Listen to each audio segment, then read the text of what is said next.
It's now my pleasure to introduce our next speaker. He was originally hoping to be here in person, but circumstances dictated otherwise. However, it is my pleasure to introduce another talk from President Fred Krupp of the Environmental Defense Fund. Fred Krupp has really, when I say he's been transformational, that perhaps is an understatement, but he's been guiding EDF for over 3 decades.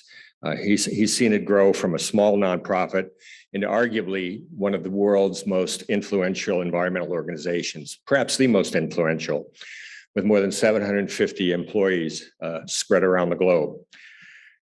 He's been a leading voice in so many different areas, including on climate change, energy, and corporate sustainability, and a leader in demonstrating by launching the methane satellite to monitor methane emissions around the globe, helping to pass the Chemical Safety Act, which is critically important moving forward. And most importantly, Fred Krupp has pioneered innovative approaches to harnessing the power of the marketplace to protect the environment, speaking directly to a lot of the work that we are involved in. And he leads EDF's groundbreaking corporate partnerships with FedEx, KKR, McDonald's, Walmart, and many others. Most recently, he helped GM develop its plan to sell only zero-emission vehicles by 2035. We'll now have comments from Fred Krupp of EDF. Thanks, Craig. And I'm honored to be invited and joining you virtually this morning, live virtually. I want to start by acknowledging first the passing of one person who I'm sure is on many of our minds, and that of course is Dr. Hugh Seeley. Hugh was a true champion for the environment, for the small island states, and for carbon markets. Also on our mind, of course, is the unfolding human tragedy in the Ukraine. Our thoughts are with the people of Ukraine and their loved ones around the world. Even as we follow the latest news of the war, we're also dealing with the economic shock resulting from this conflict, which has demonstrated for all of us, once again, the extreme danger of our global dependence on fossil fuels. The world's appetite for oil and gas creates a vicious cycle of instability, higher prices, and dangerous changes to our climate. The fact is, we face 2 parallel crises, the war and climate change. Each is a profound threat to global stability, and how we respond to one should not undermine our response to the other. Transitioning to a clean energy would provide us greater security and a safer climate for all of us. So what I want to talk about here today is exactly that, how carbon markets are a powerful lever for moving the world in that direction. And let me start by telling you the story of the vast and beautiful Brazilian state of Mato Grosso. Now, in 2004, if Mato Grosso were a country, it would have been the 10th largest emitter in the world, the result of massive deforestation for cattle and soy production. Now, that was more climate pollution than several highly industrialized nations like the United Kingdom, Australia, South Korea. So just this one state in Brazil, Mato Grosso, was responsible for nearly as much greenhouse gas pollution as the rest of Brazil, the other 25 Brazilian states combined. By 10 years later, 2014, it had dropped from a rank of 10th if it were a country to 77th in emissions, all while soy and cattle production had increased. That dramatic improvement is because the state and federal programs to reduce deforestation worked. So while I'm not telling you Mato Grosso traded carbon credits, it did implement a jurisdictional REDD+ program with funding from the German Ministry for Economic Cooperation and Development's REDD+ Early Movers Program. And remarkably, 60% of the resources Mato Grosso received during that period went to local communities doing their part to protect the forest, including indigenous and traditional peoples and smallholder farmers. Even more remarkably, deforestation rates have remained relatively low in the state, despite the opposite happening across Brazil. That's the potential of a well-designed carbon market to cut pollution and improve lives. And as we've proceeded on a decades-long journey to develop and build carbon markets, we've learned a lot about how to design them to be better and get more equitable results. Among the lessons is that carbon pricing has to complement other policies. Carbon markets alone can't protect communities from the broad harm done by climate and conventional pollution. And it's critical that those of us who support markets recognize that many communities don't trust the invisible hand of the market to achieve an equitable transition for very understandable reasons. At the same time, I think it's a false choice between policies that promote equity and those that seek least cost solutions. Instead, we can tackle climate pollution and locally harmful air pollution together. Colorado's legislature, for example, passed a mandate to cut statewide climate pollution in 2019, and that very same legislation required strategies to cut air pollution in overburdened communities. Just last year, Washington State passed a cap and invest program that requires increased local air quality monitoring and new standards when necessary to improve air quality. So we need carbon pricing and targeted policies that benefit communities so that together they can speed our transition to a cleaner economy while helping communities overburdened by pollution.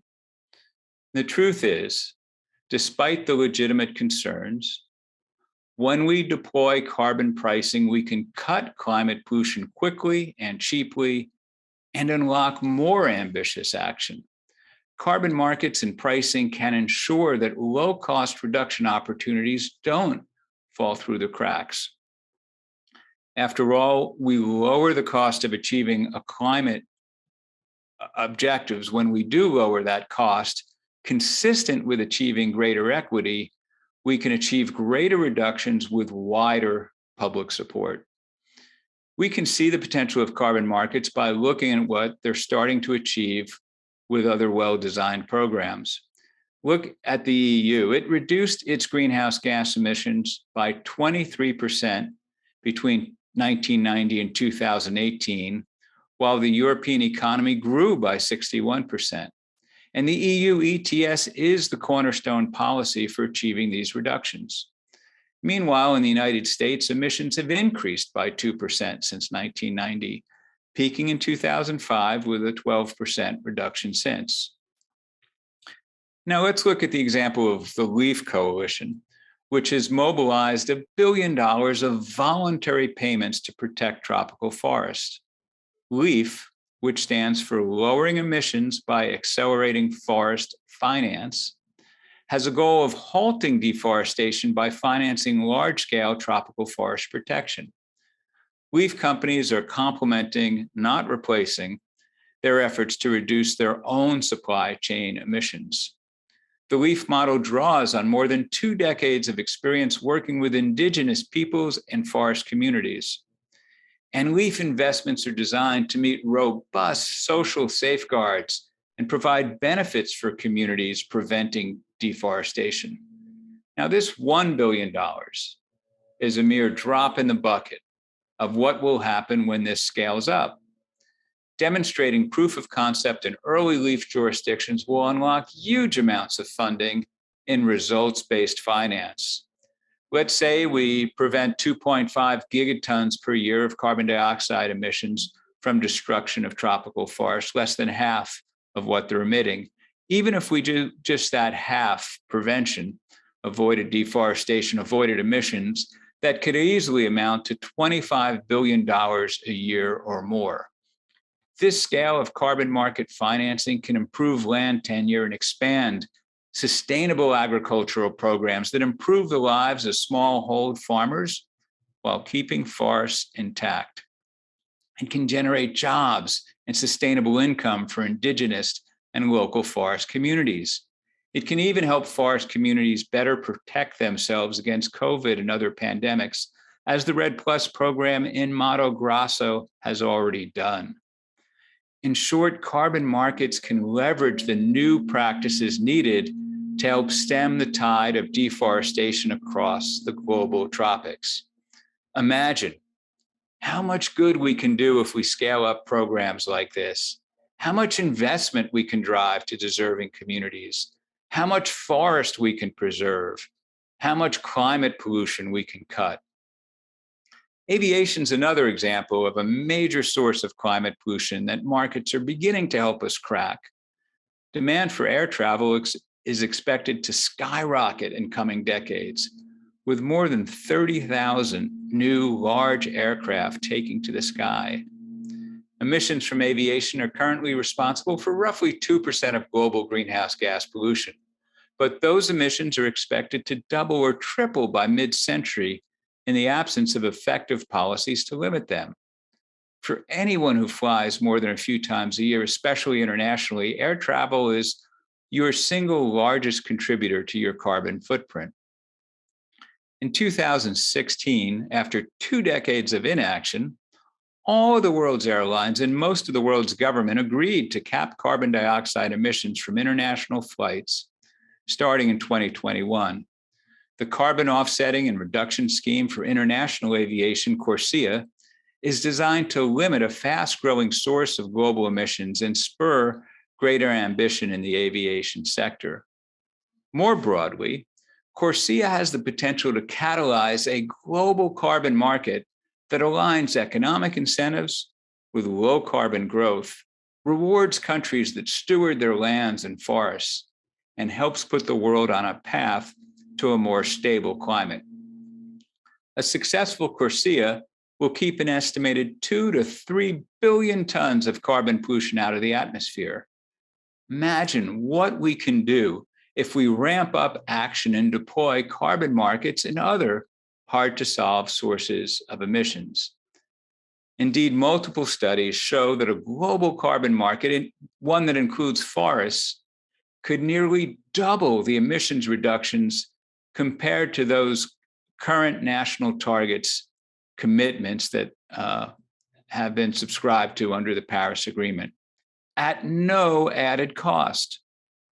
A study also found a global carbon market could unlock around $250 billion per year by the end of the decade.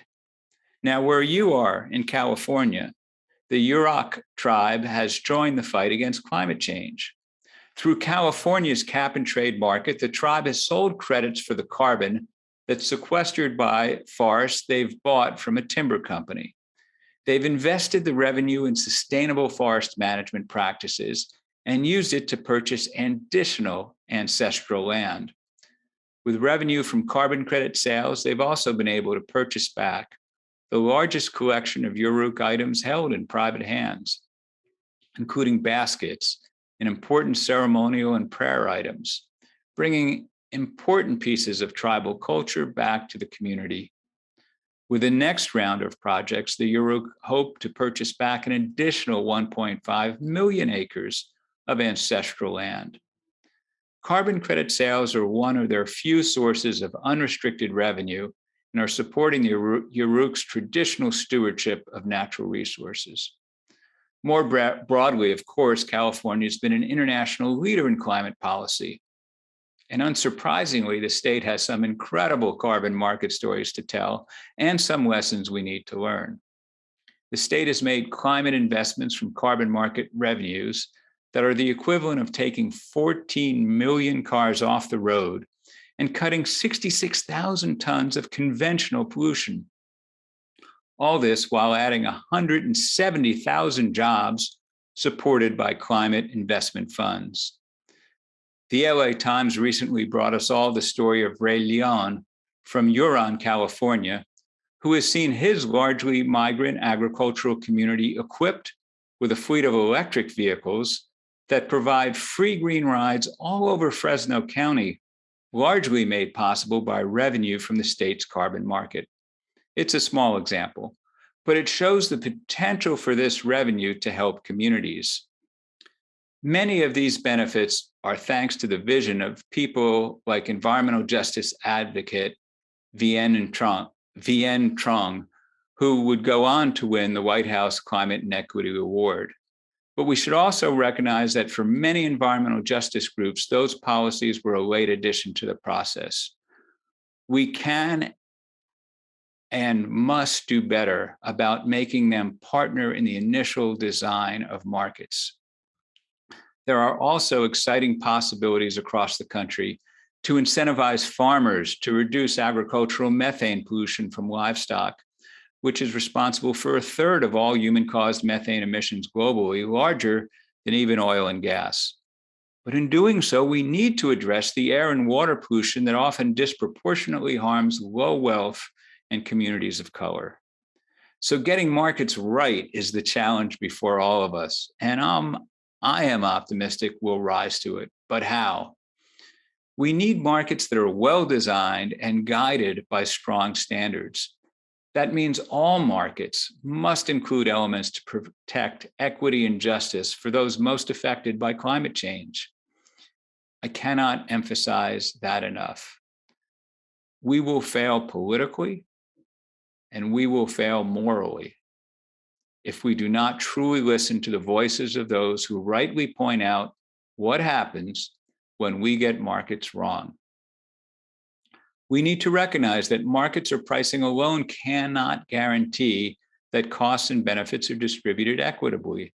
Pricing must operate within a larger context geared toward promoting just outcomes so that climate policy does not perpetuate existing structural inequities. I'm deeply grateful to our environmental justice allies for their tireless efforts to bring these lessons to light. It's the responsibility of those of us promoting carbon markets to engage with those who disagree and ensure markets are regularly reviewed in consultation with stakeholders, including vulnerable and impacted communities. And to achieve our goals, markets must be tied to a policy package that overall ensures durable, enforceable, and declining limits consistent with no more than 1.5 degrees of warming. We know that the private voluntary market brings additional challenges and opportunities. Right now, a big risk facing the voluntary carbon market is the lack of clarity. EDF works with a lot of companies, and many are worried that investing in the voluntary market creates a credibility risk. The good news is that there are a number of initiatives that are offering clarity in this space right now, and they all probably have representation in this room. The Integrity Council for Voluntary Carbon Market, the Business Alliance to Scale Climate Solutions, the Voluntary Carbon Markets Integrity Initiative, and Transform to Net Zero, and there are more. It's critical that companies get broad and trusted advice.